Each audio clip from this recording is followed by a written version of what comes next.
Hola, ¿qué tal? Muy buenas noches. Mi nombre es Querer Antonio Tarazona Robles, alumno de la Escuela de Agronomía de la Universidad Santiago Antunes de Mayolo. El día de hoy voy a hacer una pequeña presentación sobre un artículo científico denominado Evapotranspiración de cultivos en el delta del Nilo bajo diferentes métodos de riego. La agricultura es el mayor consumidor de agua en muchas partes del mundo, aunque una gran parte de este agua extraída para la agricultura se devuelve como agua superficial o agua subterránea, pero gran parte se consume por la evapotranspiración, ¿no? Y para eso se realizó el estudio, para este estudio, donde se inspeccionó un área en el delta del Nilo, en Egipto, donde los campos de cultivo ocupan al menos el 70% del área, y el uso del agua para la agricultura presentó más o menos un 82% del consumo total del agua, ¿no? El objetivo principal fue el de determinar los valores de evapotranspiración total y media diaria para los principales cultivos, con diferentes métodos de riego. Eh, en segundo punto, utilizando las observaciones y análisis de procesos hidrológicos dentro de los campos de cultivo, la motivación de este estudio fue en gran parte científica. Sin embargo, el resultado de este estudio debería tener una amplia gama de aplicaciones prácticas. Por ejemplo, dado que brindan una información sobre cuándo, dónde y cómo se consume el agua por evapotranspiración o se pierde esa agua en aguas subterráneas. El área del delta del Nilo y sitios de observaciones del delta, que está ubicado en Egipto, que tiene un clima muy árido y tiene una precipitación media anual que varía aproximadamente entre 2.000 milímetros por año, cerca de la costa mediterránea, disminuyendo rápidamente hacia el interior hasta 25% de milímetros por año en el Cairo, ¿no?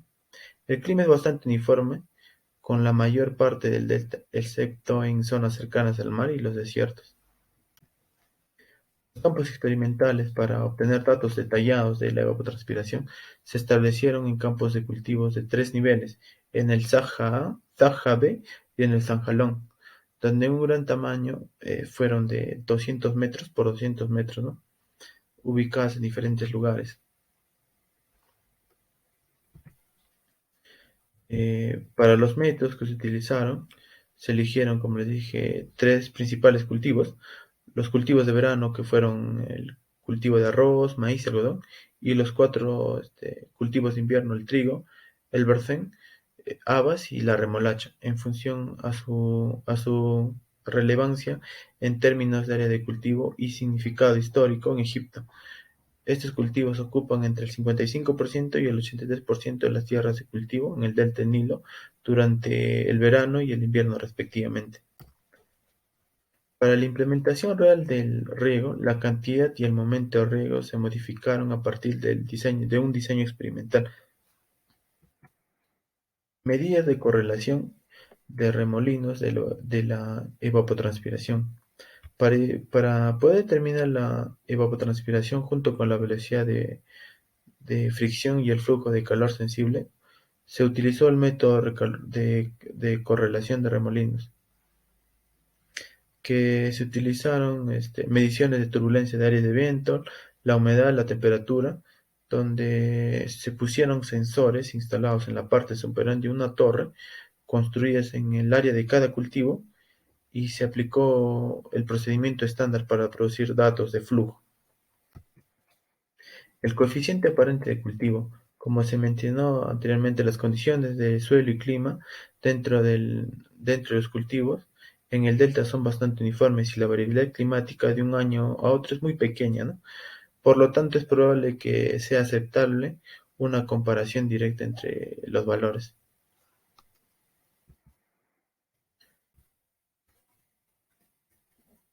Como les dije, como aquí hay una comparativa entre los cultivos de verano y los cultivos de invierno, ¿no?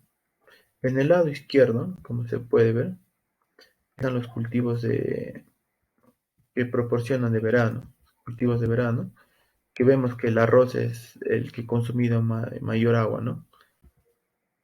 En el cultivo de invierno en la parte derecha.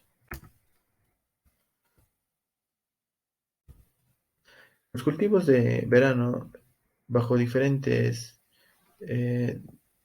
selecciones de cultivo, ¿no? Como les dije, el arroz es el que consumió mayor agua por evapotranspiración que los otros cultivos.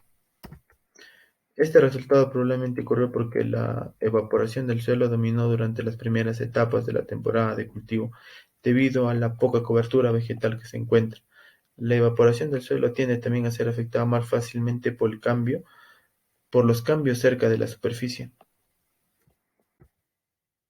En contraste, los valores de evapotranspiración y coeficientes de cultivo se mantuvieron altos a lo largo de la temporada en el cultivo de arroz específicamente, debido a la presencia de agua estancada, y eso fue porque se utilizó un método de riego que se llama método de riego por cuencas, ¿no?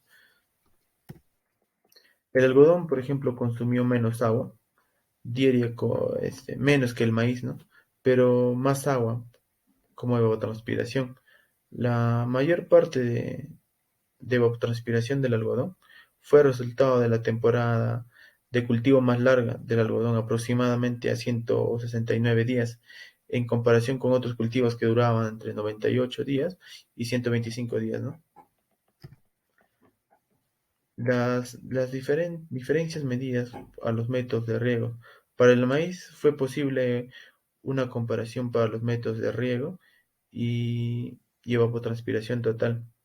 Y los valores de coeficiente de cultivo nos indicaron las diferencias similares, ¿no? Y uno puede notar inmediatamente que los ríos por surco no produjeron valores muy marcados, probablemente porque las raíces del maíz se desarrollan rápidamente, ¿no? En menos de un mes después de la siembra.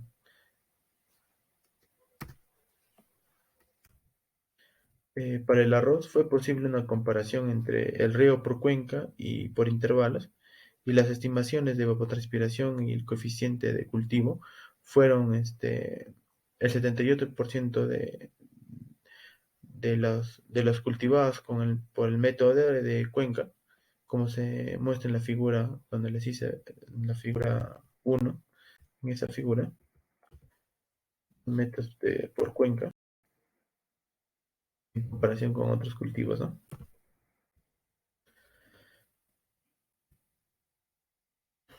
Eh, las diferencias entre cultivos de verano e invierno. En esta sección resumimos las diferencias entre cultivos de verano e invierno, donde se hace una comparativa entre evapotranspiración, coeficiente de cultivo, ¿no? Y se puede notar diferentes notables respecto a los eventos de riego y los valores. En los resultados, como presentamos anteriormente, indicamos que las grandes diferencias de la evapotranspiración entre los tipos de cultivo de verano e invierno fueron por el método de riego, ¿no? Que se dio básicamente. Y aplicabilidad a otras áreas de cultivo. La comparación anterior indica que nuestras estimaciones de evapotranspiración en general consisten en que los estudios previos, aunque la falta de un adecuado cercado a los resultados anteriores en Egipto, sigue siendo una preocupación, ¿no? Porque hasta que la validación e independencia utilizamos métodos de correlación de remolinos, que este es un método disponible para el delta del Nilo, ¿no? Para determinar que la evapotranspiración de los cultivos principales cultivados en diferentes métodos de riego, implementamos sistemas de correlación de remolinos, como les dije. Por primera vez en el delta del Nilo, la validación general de los valores de evapotranspiración se realizó comparaciones donde reportaron muy buenos indicadores, donde determinaron que los cultivos de verano fueron más que tuvieron un mejor rendimiento, se podría decir. Y esto también, este estudio se da porque se puede aplicar en diferentes áreas, ¿no? En nuestro país. Muchas gracias por su atención.